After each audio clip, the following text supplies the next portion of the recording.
ভেৰগাঁও ডিমাকুছিত দুষ্প্ৰাপ্য বনৰৌ উদ্ধাৰ ডিমাকুছি আৰক্ষী থানাৰ টহলদাৰী দলটোৱে নিশা 10মান বজাত উদ্ধাৰ কৰে দুষ্প্ৰাপ্য বনৰৌটো আৰক্ষীয়ে উদ্ধাৰ কৰা দুষ্প্ৰাপ্য বনৰৌটোৰ ওজন প্ৰায় 3-4 কিলোগ্ৰাম হ'ব ডিমাকুছি আৰক্ষী থানাৰ ভাৰপ্ৰাপ্ত আৰক্ষী বিষয়া মহানন্দ ভূঞাৰ নেতৃত্বত যোৱা আৰক্ষীৰ টহলদাৰী দলটোৱে ডিমাকুছি বাদলাপাৰা পথৰ দাঁতিত প্ৰত্যক্ষ কৰে প্ৰকাণ্ড বনৰৌটো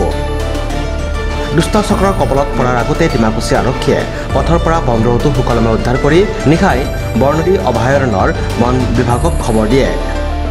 আৰক্ষীয়ে উদ্ধাৰ কৰা বনৰৌটো বনকৰ্মীৰ সহযোগত বৰনদী অভয়াৰণ্যত এৰি দিয়া হ'ব বুলি জানিবলৈ দিছে আৰক্ষী বিষয়াজনে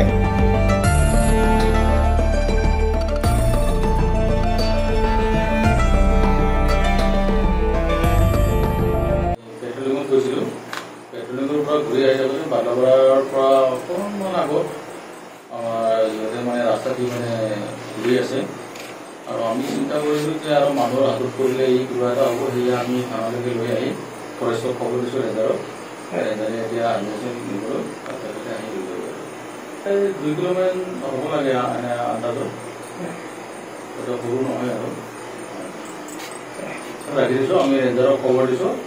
ৰেঞ্জাৰে মানে মানুহ পঠাব আৰু তেওঁ হয়তো নিজেও আহিব পাৰে আহি দিব পাৰে